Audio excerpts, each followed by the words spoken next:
उन दिनों जंगल में पानी की बहुत कमी थी, क्योंकि लंबे अरसे से जंगल में बारिशें न हुई थी। इसी कारण जंगल के नदी नाले सूख गए थे।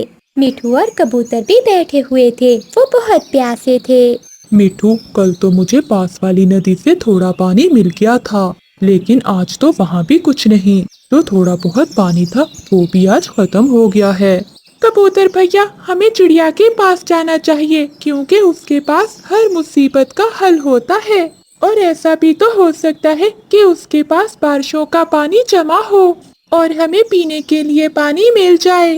वो दोनों ये सोचकर वहाँ से उड़ते हैं। थोड़ी दूर चिड़िया अपने घर के बाहर बैठी हुई थी।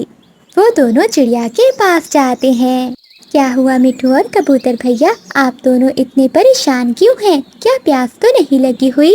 हाँ चिड़िया बहन, इसीलिए तो हम तुम्हारे पास आए हैं। जंगल में पानी खत्म हो गया है, सभी पक्षी प्यासे हैं। आखिर ऐसा कब तक चलेगा? अगर ऐसा रहा तो पक्षी तो मर जाएंगे। मैंने तो कल से पानी पिया हुआ है। मिठू, कोई भी पक्षी नहीं मरेगा, क्योंकि मेरे कुएं में पानी है और मैंने वो पानी बारिशों का इकट्ठा किया हुआ है। मैं तो खुद तुम्हारी तरफ ही आ रही थी कि दूसरे पक्षियों को भी बता दो, जिसको प्यास लगे वो मेरे कुएं से आकर पानी पी जाए। ये सुनकर मिठू और कबूतर खुश हो जाते हैं। चिड़िया बहन, आपने हमेशा सोच से काम लिया है और सबकी मदद की है।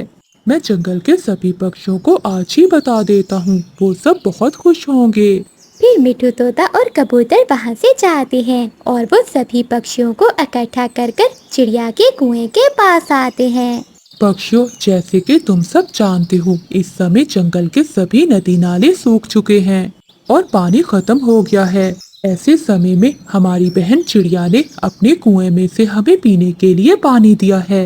ये वही बारिश का पानी है जिसे हम जाया कर देते हैं। मेरा आप सब पक्षियों को यहाँ इकट्ठा करने का यही कारण है कि हम भी अगली बार बारिशों का पानी ऐसे ही जमा करेंगे और चिड़िया की मदद करेंगे। चिड़िया, मुझे तो विश्वास नहीं हो रहा कि तुमने अपने कुएं में इतना ढेर सारा पानी कैसे जमा किया। गोरी बहन, हमें पानी की कदर करनी चाहिए, क्योंकि पानी से ही जीवन है। और फिर सभी पक्षी चिड़िया के कुएं से पानी पीते हैं और अपने अपने घरों को चले जाते हैं। और फिर रात हो जाती है। कालू, पीने को पानी तो मिल गया, लेकिन अभी तक मेरे मन को शांति नहीं मिली। गौरी, अब तुम क्या चाहती हो? क्या तुम चिड़िया से वो कुआं छीनना चाहती हो? बहुत सियाने हो तुम कालू, अपनी पत्नी की मन की बात समझ जाते हो। ये चिड़िया तो पागल है जो ऐसे मुफ्त में बांट रही है पानी। अगर वो कुआं मेरे पास होता तो बदले में सेवा करवाती मैं पक्षियों से और उन्हें पानी के बदले में नौकर बनाकर रखती। सुन लो कालू, मुझे वो कुआं चाहिए, चाहे मुझे उस चिड़िया को मारना ही क्यों ना पड़े। तो फिर चलो कहाँ? उस चिड़िया को मारने। लेकिन कालू, अगर किसी को पता चल गया तो?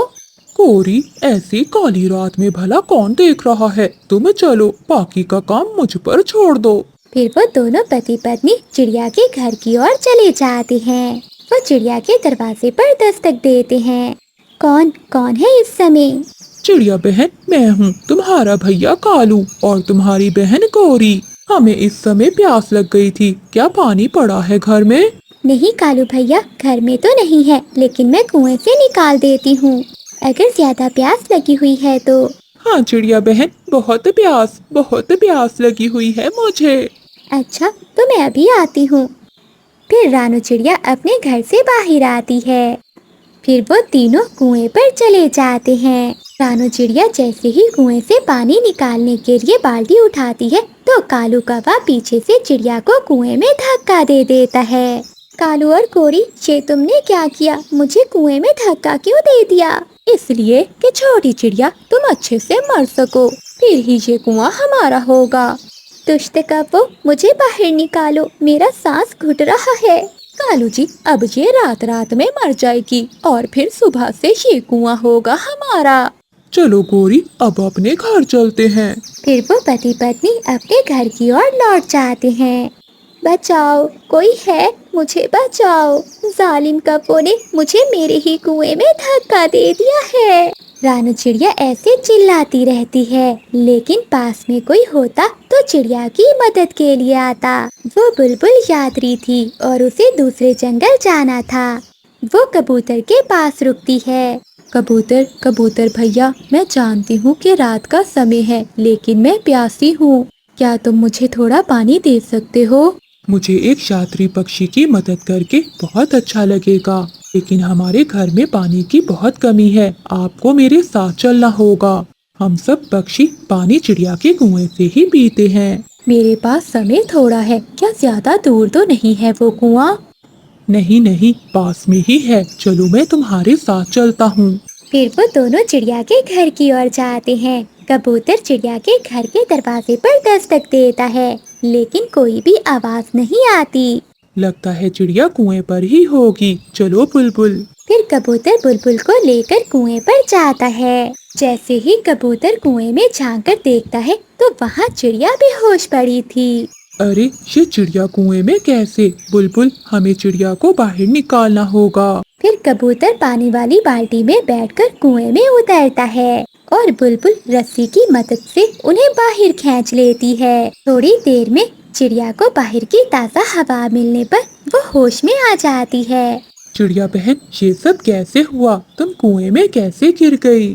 कबूतर भैया, वो गोरी और कालू ने मुझे कुएं में फेंक दिया। कहते थे कि मुझे मारकर कुएं पर कब्जा करेंगे और फिर पानी के बदले में सभी पक्षियों को अपना नौकर बनाएंगे। चिड़िया, इस बार तो हम उन कौवों को नहीं छोड़ेंगे।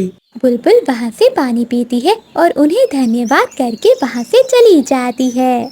अगली सुबह होते ही सभी पक्षी कालू और गोरी को मार मार कर अपने जंगल से निकाल देते हैं।